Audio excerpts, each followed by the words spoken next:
Today we're here at Arlington Community Media to review the rules for our town's curbside recycling program. When we make decisions at home about what to place in the recycling, everyone makes mistakes sometimes. The facility that sorts our recyclables is designed to help sort out some of those mistakes, but it's not designed to deal with a lot of trash. Following the basic rules of curbside recycling will help the town produce a cleaner stream of recycling, help keep the sorting facility workers safe, and make recovered materials more valuable. If we follow these rules, we'll get it right 95% of the time, and that's great.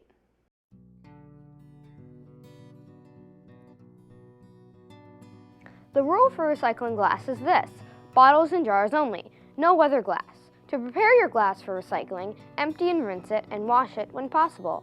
This means no light bulbs, mirrors, mugs, cookware, or drinking glasses.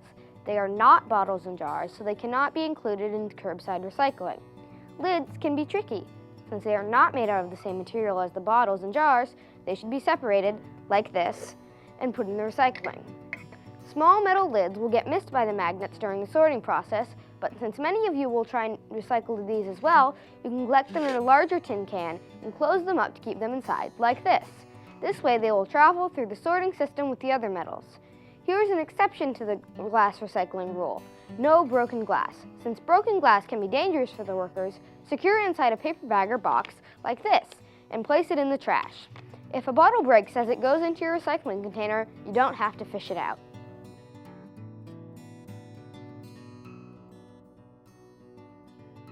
So the rule for recycling metals is this: if it's a can, a lid, a cap, or foil, it goes into curbside recycling. And the best way to prepare your metals for curbside recycling is to rinse them, empty them of course, and then rinse them. And if at all possible, wash them too. Things that cannot go into recycling, curbside recycling, are wire hangers, locks, keys, pots, curtain rods. Since they don't fit into the category of foil, cans, caps, or lids, they simply can't go into recycling. Aerosol cans, they can go into recycling, but first make sure that they are empty. And the best way to do that is to hold it up to your ear and press. If you don't hear anything, then it's empty and it can go into recycling. Aluminum foil. Flat sheets like this look a whole lot like paper to sorting machines. So you need to crumple it so it has some dimensionality to it. And the same thing goes for all other containers. You wouldn't want to flatten something like this out. You want it to have a shape, so that the sorting machines can tell that it's not paper and it can be sorted appropriately. Containers like this, they are a combination of plastic and paper. They look metallic, but they're actually plastic and paper. They cannot go into recycling because, once again, they aren't a can, foil, a cap, or a lid. And finally, if you have scrap metal, we want to help you recycle those too. So there are collection dates that you can find on the website. And if you have a lot of scrap metal, there are local businesses that may pay you for it, so you can look for them.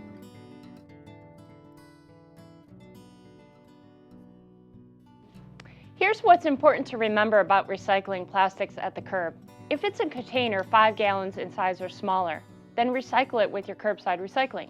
Don't look for the number, just make sure it's a container, such as these.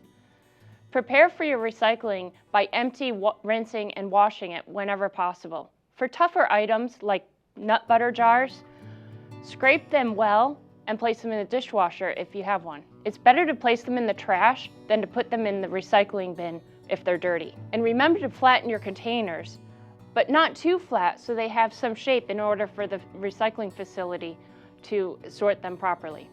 What about all those other things that are made of plastic but not containers, such as toys, hangers? You can divert them from the trash by giving them away, but if they are not containers, they cannot go in the recycling bin. There are a few exceptions that we don't want in curbside recycling. The first is motor oil or oil containers. They are never really empty, and we don't want these rinsed down the drain. If empty, throw them in the trash. If there are any fluids left inside, take it to the hazardous waste collection event. Another exception is foam. Foam is plastic that has gas pumped into it, and it cannot be sorted. Plus, they make a mess. What can you do with foam? If you're willing to hold on to it for a while, you can store it in plastic bags and bring it to foam collection events at Public Works. We don't want CD cases in the recycling because they're made out of different kind of plastic that shatters, kind of like glass, and then there are some plastic-looking cups that are labeled compostable that you get at an event or a coffee shop that's composting some of the waste. If the cup is specifically labeled compostable, then it can't go in the recycling. But most cups that look like this are made out of plastic and are fine in the recycling. Throw the straw in the trash. Large plastic items, also known as bulky rigid plastic, that we don't want in curbside recycling. We're at Public Works. We collect it at special recycling events, and you can find those dates and times at the annual recycling and trash guide.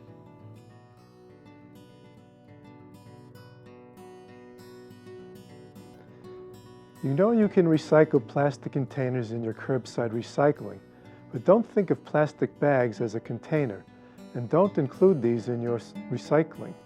Soft plastics like these grocery bags, bread bags, and newspaper bags get wound up in the sorting facility machinery and gunk up the machines, requiring them to shut down while the employees cut the bags away by hand. The only time we accept plastic bags is when they are holding shredded paper and are clear so that we can see that it contains paper. This is the best way to get all those tiny pieces of paper to stay together in the truck and make it to the paper recycling area at the recycling sorting facility. If you put mixed recycling in a plastic bag at the curb, you may find that it is not taken because plastic bags aren't accepted at the curb. If you're using plastic bags to help you hold your recycling together, the solution for your household might be to get a larger recycling container.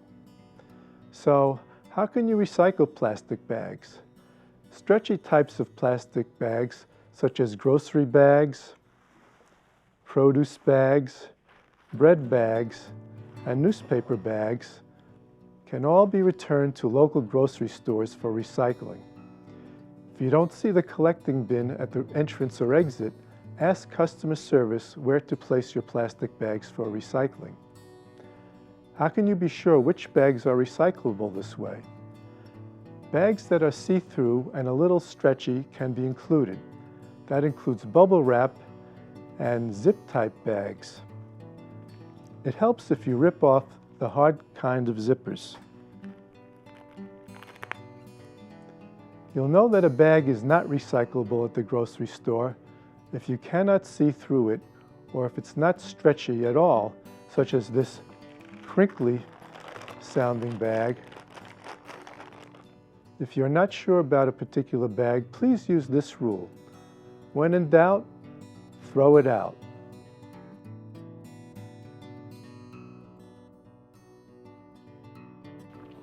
The rule for paper and cardboard is this. If it's relatively clean, then it can be recycled at the curb. It's okay to leave on staples, tape, little plastic windows, and address labels. What if the cardboard you have is not clean?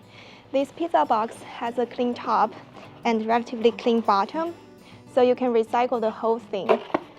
This pizza box, however, it has a clean top, but the bottom is greasy, so you can rip off the top and place that in your recycling, then put the bottom in your trash.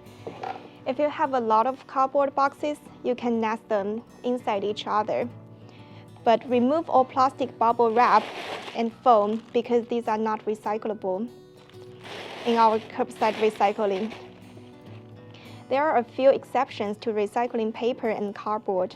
Do not recycle paper that has been designed for sanitary use, so no napkins, tissue, or paper towels in your recycling bin. The second exception is cardboard that has been designed to be waterproof, such as hot beverage cups and ice cream containers. These are designed not to break down when they get wet And unfortunately, that's exactly what those recyclers need those products to do. So right now, we cannot recycle them. Fortunately, cartons for milk, juice, and soup have been designed to break down by specific carton recyclers. To prepare your carton for recycling, empty, rinse it, wash it, and when possible.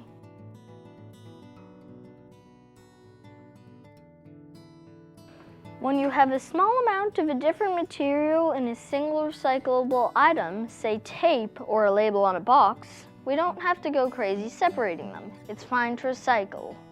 Where we get into trouble is when a container has near equal amounts of different materials, such as like these bags that are kind of like foil on the inside, but also like plastic on the outside. These are examples of hybrid containers, and they are mostly not recyclable. For example, here's one of 4 different kinds of materials: cardboard on the outside, metallic foil on the inside, metal on the bottom, and a plastic lid. We also see this a lot. A shipping envelope with paper on the outside and bubble wrap on the inside. There's no way to separate the plastic from the paper, either at home or at the sorting facility. Unfortunately, all of these hybrid containers have to be placed in the trash. The rule of thumb is, when in doubt, throw it out. So that's it. By following these rules, together we can produce a clean stream of recycling that helps keep the sorting system working efficiently, our workers safe, and produces a high-quality product that helps our community save money and conserves natural resources. For more information, including the annual recycling and trash guide, please visit us at arlingtonma.gov/recycle or give us a call at Public Works.